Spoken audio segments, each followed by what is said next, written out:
Hey everybody, Brezzy43 here. How's it going? I am finally getting around to doing my Players Cup 4 team review. I'm going to be sharing the team that I used in Players Cup 4. I unfortunately had a bit of a busy weekend, busier than I had originally intended. I had Friday off of work, but I did have to go get my COVID shot. And then Saturday and Sunday I had to work. And I tried to squeeze some games in on breaks when I could, but unfortunately, it wasn't the best. The best performances in some of those games. Some of them I did end up winning. Some of them I really want back. But I think I just barely missed the qualification. I think I finished after I did play all 45 games. After my final game, I had a rating of 16, like upper 1630s, like 1634, 1636, somewhere in there. Um, and I know that a lot of people were hypothesizing that the cutoff is 1650. I'm not going to count myself out just yet because we don't know how many non-North American players are ahead of that marking. But I'm not getting my hopes up by any means. I unfortunately realized that my work and my schedule kind of got in the way. We also had some friends come visit this weekend that were here to see my girlfriend, and unfortunately, I had to spend some time with them and hang out with all of them. And it was a good weekend overall for me, but it was not a great weekend for Pokemon. I feel like if I had gotten a better chance at some of those games, I might have been able to qualify pretty easily. Because some of those games I ended up getting interrupted, or I ended up making some small mistakes, or even timing out in a couple of situations because of distractions. And so unfortunate, but such is life. It's okay. I still think the team is really cool, and I would love to talk about it with you all. So I did record some of my games. I don't know if I'm going to post them yet or not, but I wanted to go in and talk about the team. So we're going to go ahead and jump right over. So first and foremost, you might be like, whoa, this is not a Lapras team, and you're right. For those of you that have been following the channel for a while, you know that I was playing a lot of Lapdog. But I ended up deviating away from Lapdog for two specific reasons. One, I couldn't get the Sun matchup where I wanted it. I felt like Lapras was struggling a lot against Sun.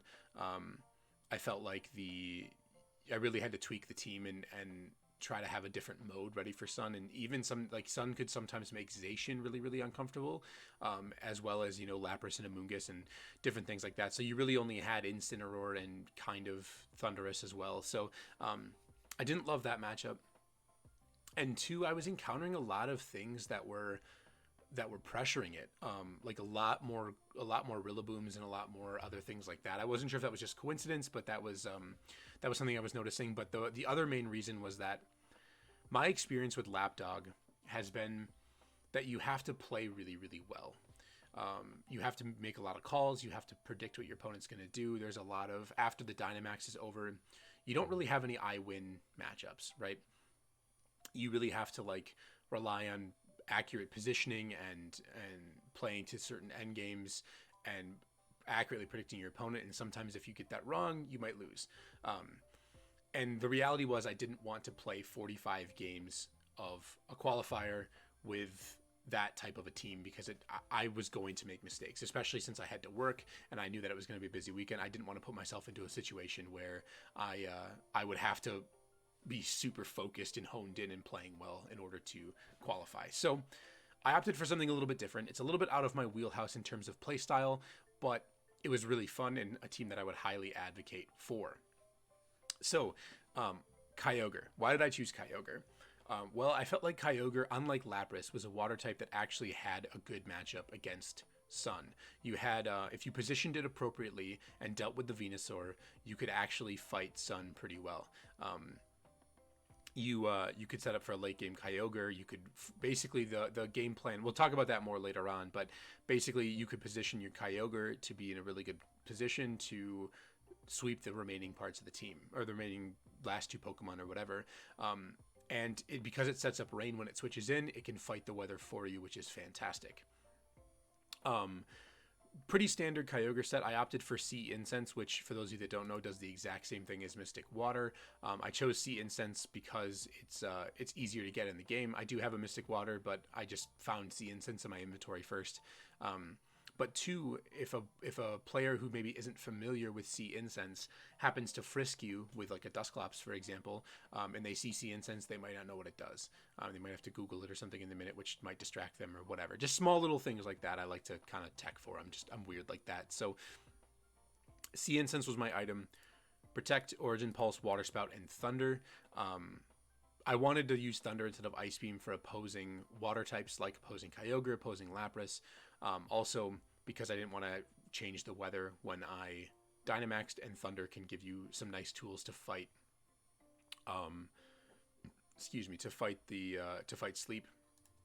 One change you could make is to use Scald instead of Origin Pulse. Excuse me. I had plenty of games that I didn't quite. I missed an Origin Pulse, or it came down to landing an Origin Pulse and I needed to hit it or not. And you should be hitting it more often than not at 85% accurate. But in 45 games worth of qualifier, sometimes, not messing around with low accuracy moves is not a bad idea. So definitely consider Scald over Origin Pulse, but I used Origin Pulse. The EVs are pretty standard, I think, for most Kyogre. 228 speed outspeeds Regieleki at inside of Tailwind. Modest max. Technically, you could drop it down a couple of points if you wanted to optimize for the jump that we talk about in some of my other videos and free up a couple of extra points for bulk, but I felt like 252 was fine. And then I put the remaining into bulk. I hedged a little bit more inside of special bulk just because I prefer to do that. That's my thing. You could in theory just do this, but I prefer to kind of shore up the worst of the two stats. So, this was my Kyogre. Pretty straightforward overall. It was really fantastic for me. It was at Dynamax it often. I didn't Dynamax and just clicked Origin Pulse or Water Spout as well. It's just a good Pokemon. Very good Pokemon. Talonflame. So Talonflame was a very unorthodox pick originally. It was I'll be honest. There was two reasons why I ended up landing on Tailwind. One of them I'll be honest about my reasoning, and the other one is that I discovered in testing. So Talonflame, I chose Talonflame because I do not have access to Tornadus. I don't have Pokemon Sword, and I decided on Kyogre too late in the process of before the event. I didn't have time to scour the Reddit. The subreddits for somebody who had one that would trade it to me. So I opted for a different Tailwind user. I originally looked at Whimsicott and Talonflame. I ended up settling on Talonflame after doing some testing because Talonflame actually matches up very, very well against opposing Zacian and against opposing Sun, which is really cool. Something that Tornadus and Whimsicott both don't do. Sharp Beak for that extra damage. I did Dynamax Talonflame a couple of times. Dynamaxing Talonflame and getting some priority max Airstreams off is pretty crazy. Really, really cool, and Kyogre can take advantage of that as well. It allows you to kind of play around Fake Out as well. You can just Dynamax Talonflame and Airstream. But ultimately, I really liked Talonflame more than I thought I was going to. One specific calc that we can look at is... if we take a look at Zacian, this is bulky Zacian. Overheat hits it for a ton of damage, and it doesn't die to either of Zacian's most common moves. Obviously, if Zacian has Wild Charge, it'll get me. But Close Combat and Behemoth Blade, I don't struggle with. So that's really cool. If they are just straight bulky Zacian, or straight offensive Zacian, as you can see, if they drop their defense at all with Close Combat, they're going to die to this. So that's something that Tornadus and Whimsicott can't do, is offensively pressure Zacian and also offensively pressure Groudons and Venusaurs and things like that. So I guess kind of Venusaur for Tornadus, but then you're relying on Hurricane in the Sun. Not super reliable. Couple other calcs we can take a look at quick. Venusaur, G-Max, my custom set in the Sun. As you can see, Overheat knocks out a lot of bulky ones. So let's say they were the Mega Bulk that we see some people run. Overheat's still going to KO. If they're inside Light Screen, it's still going to do a lot. But this was something that I noticed really early on, of a late game Talonflame is really, really good against a lot of people's Sun teams specifically. That was one. The other one is Groudon. This was my old Groudon set that I was running, which is like pretty bulky overall. And as you can see, Overheat still does over 50%, well over 50% to Groudon. So if you've chipped it at all, or you can double up on it or something, it's gonna do a lot of damage, especially inside of Sun. And if they are for some reason max instead, if they're max attack, max speed, then you're going to be doing almost 3/4 of their health to them. So, and obviously you die to any rock move that this thing has. So I like Talonflame against those matchups, and it still does the same thing as Tornadus and Whimsicott with Prankster Tailwind.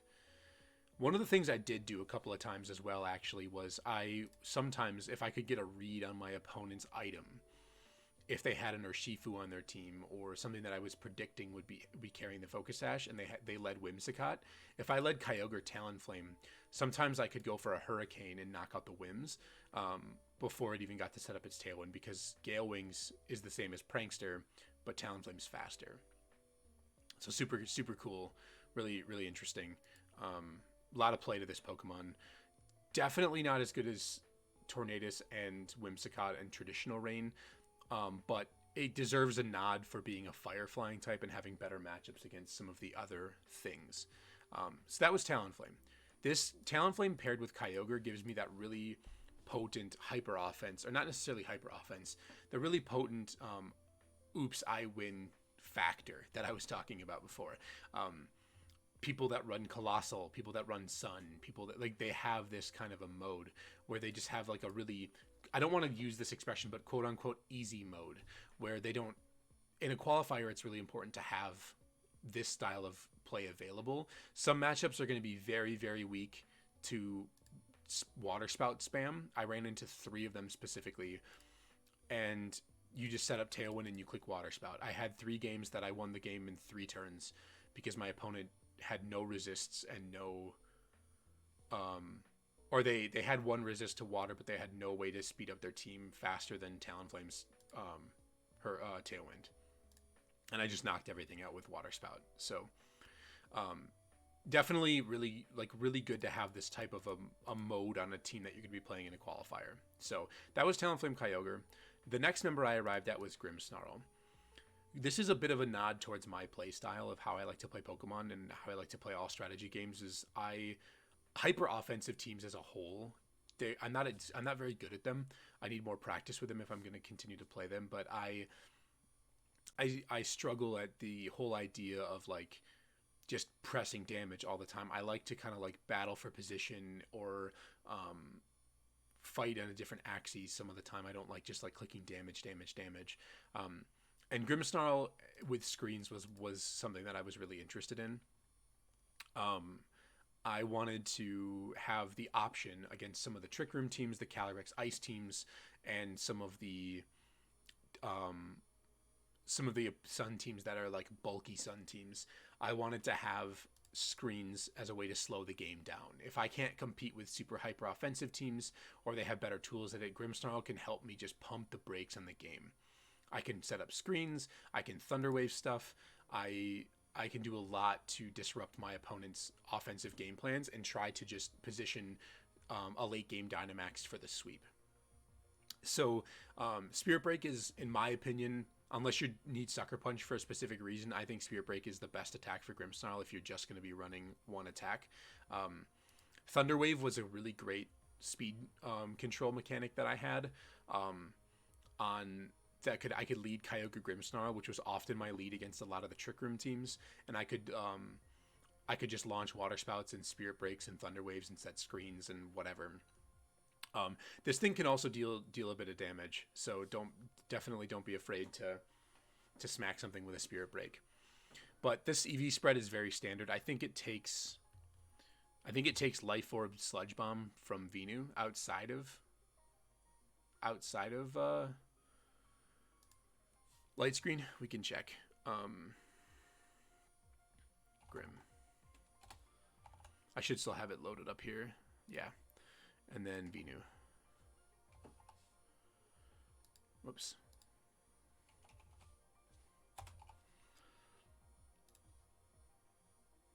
Yeah. So this is Life Orb. This is Life Orb Venusaur from Modest, and it takes it. So that was what my calc was for specifically, I think. Or that's why I chose to run a Careful Nature. Oops, I opened this again. I'm so used to clicking down here where my other showdown is usually. But this allows you to live that attack without having to set a screen right away. So if you want a Thunder Wave or Spirit Break or whatever, you know that you have that luxury of doing that. That you could skew physical if you wanted to. That was something I considered. Some people don't run max HP. Grimmsnarl is a very customizable Pokemon. You don't have to fall in love with this specific set, but I felt like these moves were the best moves for. Excuse me. I felt like these moves were the best moves for Grimmsnarl for my team. So that was Grimmsnarl. I would often. There was only one matchup, maybe two matchups that I would actually bring both Grimmsnarl and Talonflame to, because you have to be really careful about your damage. You have to make sure that you bring enough damage to a battle. And so if I led Kyogre Grimmsnarl, or if I led Grimmsnarl Zapdos, I wouldn't always bring Talonflame in the back. Sometimes I would, oftentimes I wouldn't. It would just, you really have to be mindful about your damage, and Talonflame is not the most offensive Pokemon, and Grimmsnarl not being invested is also not the most offensive Pokemon. So keep that in mind if you're going to be playing with the team. But that was Grimmsnarl. The next Pokemon I actually arrived at was Zapdos.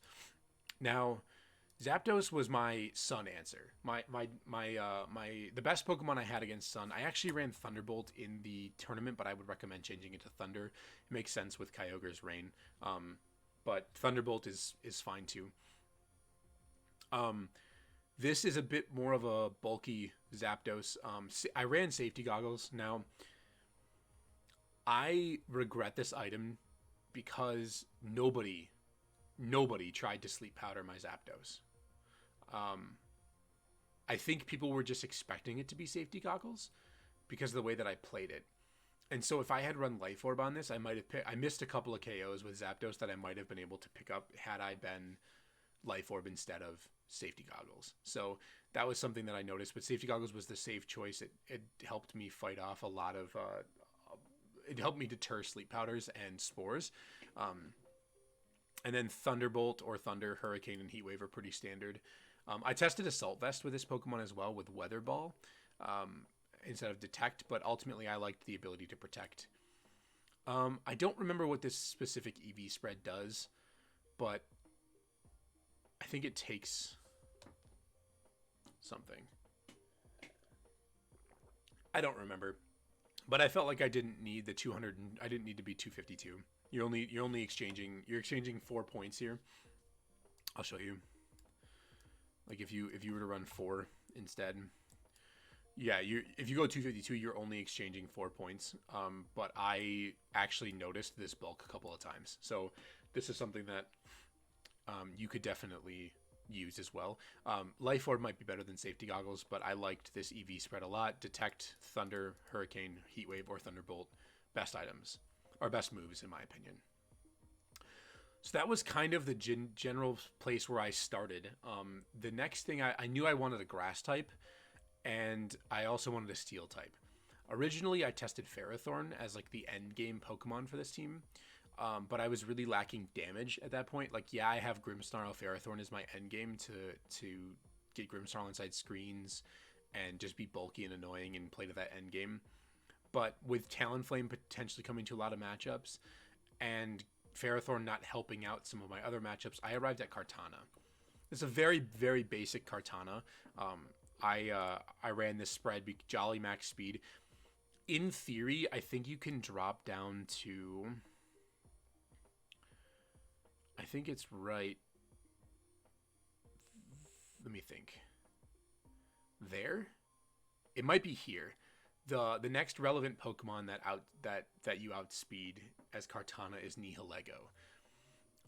And so you can, if you run, you can EV down to that and not worry about too many things between 102 and 109 speed if you want, and put this into HP or something. I just ran I ran Jolly Max just because I didn't want to take any chances of what I might run into. And I just kept the spread really basic. 244 is is what I wanted my stat at for the even number for Assault Vest. The rest went into bulk. Very standard moves on Kartana. This thing was really good for me. It helped me out against a lot of matchups. Things that Kyogre are bad against, Kartana's not. Kyogre struggled against Palkia teams, struggled against opposing Lapras teams, struggled against Rillaboom. Kartana eats all of those for breakfast. Palkia does get a fire move, but you can kind of position around that a bit, or like set up light screen or whatever. And not a lot of Palkia ran it actually. And I think actually I took some of them. So let me see.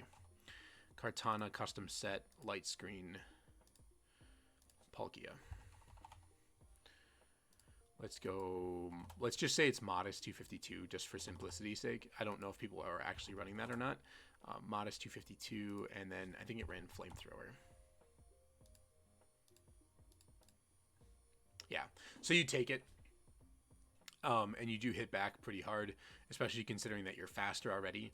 So you could set up grassy terrain, and then the next turn you could KO with it. So yeah, really really interesting. Wait, why did it get stronger in doubles? What the heck?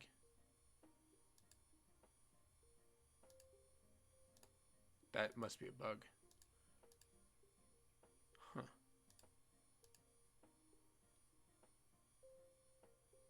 Why is it changing? None of mine are. I don't know. Huh. Anyway, you survive. I didn't die to any of these in light screen, and you can knock out a partner, or you can go for a max knuckle boost, and then you can get to +1, and then you also do KO as well. So there's a couple of different things you can do against Palkia. But I also didn't run into very many fire move Palkia. So Kartana helped a lot of my matchups. It was very good against the hyper offense teams as well. Being able to have your Assault Vest user get speed boosts and keep up with the Whimsicott, Tailwind, hyper offense BS teams was really good. So that was Kartana. Then I kind of ran into the situation where I wanted to have like an end game I was playing towards. And also this team, if outside of Zapdos and to some extent Kyogre, Kartana really struggled with some of the Steel Psychic types like Metagross, Solgaleo, Necrozma Duskmane, things like that, and kind of Shadow-Ratic Calyrex as well. All these Pokemon kind of struggle with them except Grim. So I used Urshifu at the end. Very standard Urshifu. This thing was great for me. This is the first time I've actually used it in a lot of games, and it's pretty cracked in half. The ability to attack through Protect won me a lot of games. So yeah, that's the team. The only real change, like I said, would be Life Orb Zapdos. One of the things you could potentially do is you could, if you switched Talonflame to Tornadus and you ran Metagross instead of Kartana, you could have two different Pokemon procking the policy on Metagross if you wanted. But I really liked this team. I wouldn't change too much of it outside of the little Zapdos things. One particularly tough Pokemon to deal with, actually, I didn't notice this in testing, which was very weird. Thunderous. Opposing AV Thunderous was kind of difficult for this team to deal with. It's an even balance of physical to special attackers, but like Zapdos is your best way of fighting Thunderous, Zapdos, and Kyogre. And because Thunderous resists all of Kartana's attacks. So it was really tough, actually. Really tough. So I kind of had to like try to stall out the Dynamax and then get speed control and hit it with Water Spouts. But Grimmsnarl can't Thunder Wave it either. So you basically have to rely on speed boosts from either of these Airstream users or Tailwind, or you just got outsped by it and you had to try to like out damage it in a late game.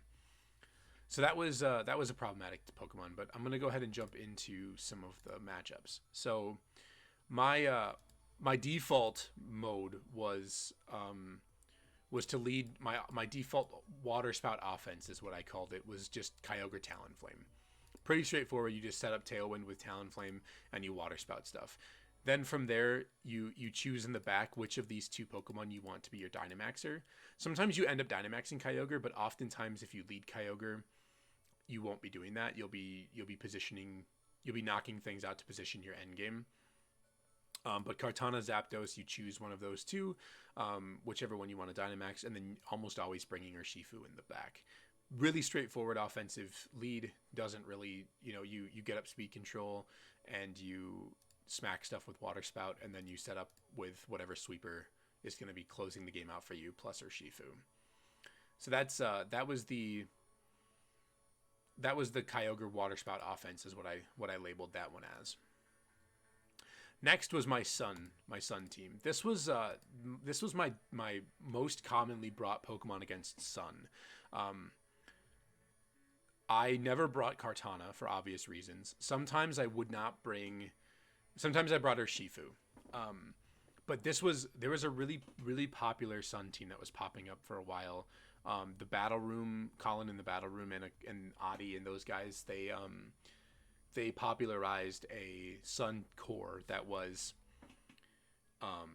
Groudon, Venusaur, Charizard, Porygon, Grimmsnarl, I think Incineroar. I don't know for sure if Incineroar was on there or not, but Grimmsnarl, Porygon, Venusaur, Groudon, Charizard, Incineroar.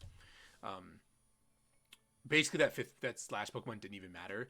Against that team, whoever I faced that was on that team almost always led Grimmsnarl, Venusaur, or Grimmsnarl, Porygon, and then would bring Groudon, Venusaur in the back, or Groudon, Charizard in the back, or whatever. Or they would lead Grimmsnarl, Venusaur, and they would go for Groudon, Charizard in the back. And that matchup's a little bit tough. That was a matchup that I could have seen Fake Tears being really, really good for Grimmsnarl, because their Venusaur is bulky. It's very bulky, so you don't knock it out with Zapdos most of the time without Life Orb. So you have to rely on like slowing the game down a little bit with both your screens. Sometimes you can get a read and you can double up on the Grimmsnarl and have it only set one screen. But it basically came down to like smart positioning. Venusaur can't really hit your Zapdos that hard. And Zapdos can hit everything pretty hard. You just have to be careful about the weakness policy. But basically the whole game plan against Sun was to force out the Groudon, try to pick up a couple of knockouts, and then trap it in the rain. If you can get 2 knockouts against them, and even if they force your Talonflame in a little bit earlier than you would like, you can still deal a ton of damage with Overheat. But basically, you don't want to bring Kyogre in until the very last moment, and you try to trap them in the rain, and Kyogre can deal a ton of damage to the vast majority of their team. The only time that I ran into some problems was when my opponent largely ignored Zapdos, where they focused down the Grimmsnarl, knocked it out, and then they KO'd the Talonflame shortly afterwards. If you fall behind in Pokemon against this matchup, it ended up being a little bit worse for you than you would have liked. So that's one thing that they can do to stop you. But if you can get up both your screens or get a read and double up on the Grimmsnarl, you know that you've got it. As you can see, that was why my spread that I had before of surviving that Sludge Bomb was so important, because Grimmsnarl takes everything else from Venu, as long as you don't activate the policy. So if we're talking about the Battle Rooms team, those guys, inside of Light Screen non-Dynamaxed, you're not taking a ton of damage. Those guys didn't even run Max Ooze, but you're not taking a lot of damage from a lot of things. So you can kind of like try to position well and maybe get a couple of special attack drops on the Venusaur. At +1, you actually outspeed their Venu as long as it's not inside the sun. So you can leverage that a bit if you end up in that situation. But I didn't hate this matchup as much as I thought I was going to. I kind of got it into a position that I liked. I felt like it was pretty solid overall. You do have to play well, and the game plan, the general game plan against them can kind of be disrupted if they like can predict what you're trying to do and they just knock out your supports. So, yeah, that was the general plan against Sun. It was not perfect, but it was fine. I think Life Orb would have helped out a lot more, especially if they're predicting that I'm not going to be or that if they're predicting I'm going to be safety goggles, then Life Orb would have been great. You can use Thunder Wave as well as on Grimmsnarl to slow things down, and potentially get some paras as well. That was the Sun matchup. There was one composition that I kept bringing that actually was pretty common, and it was a little bit mind-boggling to me at how common it actually was. And that was not bringing Kyogre. This was like those hard Palkia teams I mentioned at the beginning. Teams that have multiple checks to Kyogre, checks in quotations, because checks can be either things that offensively pressure Kyogre or things that don't let it do damage at all. So, for example, Palkia is very hostile for Kyogre because it can just ignore Kyogre. It doesn't take much damage from Thunder. It's quad resisting its water. It just doesn't do very much. On top of that, a lot of those teams, in my experience, also ran Rillaboom or Ferrothorn. Some of them, in one of the situations, they actually ran both. So it was very hostile. Lapdog was the same way. Lapras teams often ran Amoonguss and Lapras, and some of them ran Ferrothorn, some of them ran AV Thunderous. So ultimately, you can still bring your Kyogre in those matchups, but if they have multiple checks to it, I would recommend going with something a little bit different. So the general idea with this team was to just get Kartana inside of screens, and just rely on Kartana's snowballing ability of Beast Boost to catapult you into the late game. You could lead either Kartana or Zapdos for the same effect, but you play to an Urshifu endgame, you use Grimmsnarl to control the field and set up screens, and then you position your endgame pieces at the for the late game. I could potentially see Zapdos being better in the lead here because Zapdos is a better Dynamax Pokemon than Kartana most of the time, because Zapdos is or let me rephrase, Zapdos is a worse non-Dynamax Pokemon than Kartana is. Kartana gets a ton of extra bulk for sure, but Zapdos, one of the moves can't hit. So that was kind of like the default against those teams, but you can really snowball with Kartana. Kartana saved me in a lot of matchups. So definitely really, really good Pokemon for this style of team. Okay, last two here. The Hyper Offense teams. These were the Calyrex Shadow Rider and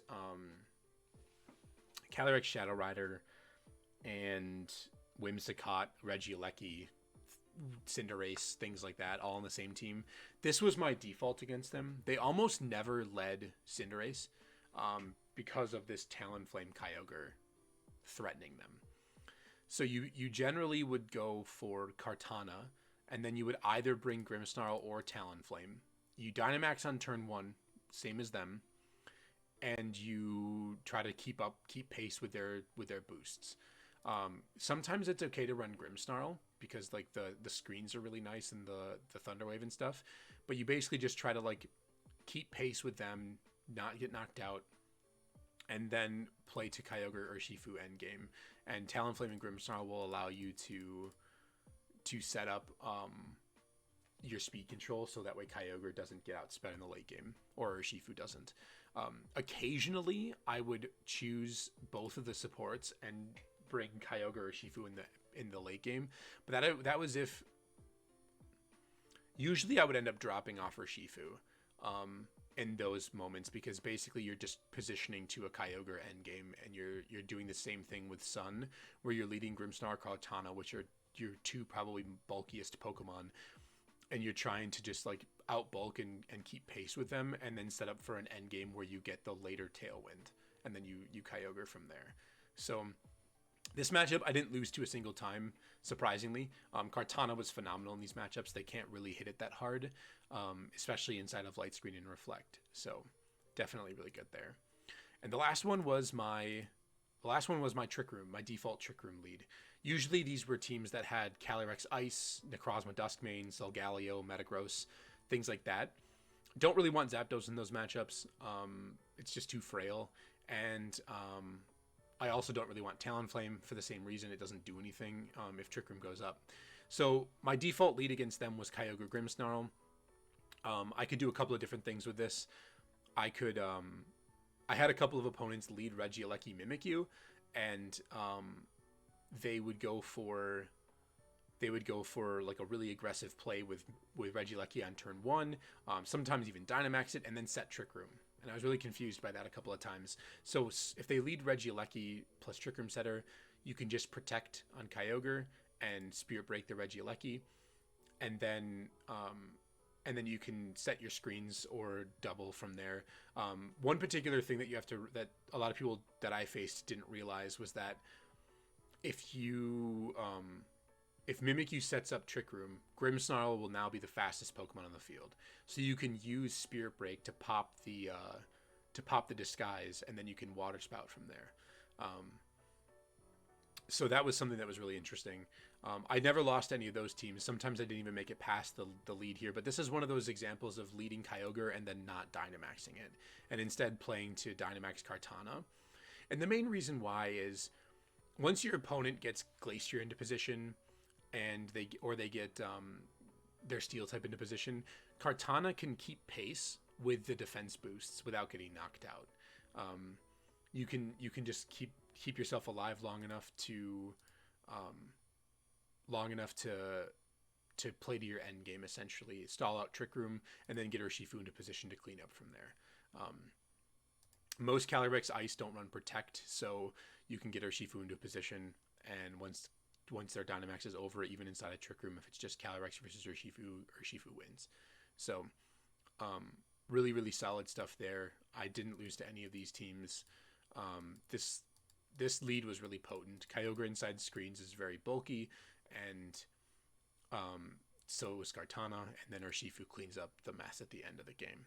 So all in all, I really liked the team. I felt like it had at least a fighting chance in a lot of the matchups that I was using them in, and it to me felt like it was a really solid Rain team and a really good metagame call. I'm going to go ahead and pull up the team here so I can share a rental with you all. But all in all, I really liked, like I said, really liked the team. Kyogre is really good. Really, really good. Has a really nice I-win factor to it. I think Talonflame deserves a bit of a closer look. I don't think it's a better overall Pokemon than specifically Tornadus. It's probably more similar to Whimsicott, where it does something differently better than Tornadus to give it a look, basically. So you would run Whimsicott over Tornadus to get a faster taunt off on the Tornadus, and to also get access to other moves that Tornadus doesn't get. And Talonflame, similarly, you patch up some other matchups that Tornadus can't do well in. But all in all, Tornadus is just a better Pokemon. So I don't want to stress that. I'm not saying Talonflame is a better Pokemon. I'm saying that. Okay. Sorry, it just freaked out on me. So, all right. So we'll go ahead and get up this code here. If I can get it to load. All right. So there's the team. If you want to give it a try, definitely grab that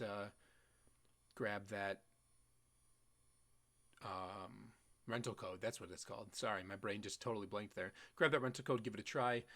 Really, really good team. Really, really solid. I definitely wish that I would have had a better time, a better weekend planned out for this, or it would have lined up better for me in terms of weekends. Because I think I could have definitely qualified with this. I hopefully still will, but like I said, I'm really not getting my hopes up. So, yeah, thank you all so much for watching. I hope you enjoyed the video, and I hope you enjoyed this kind of content, and I will see you all in the next video.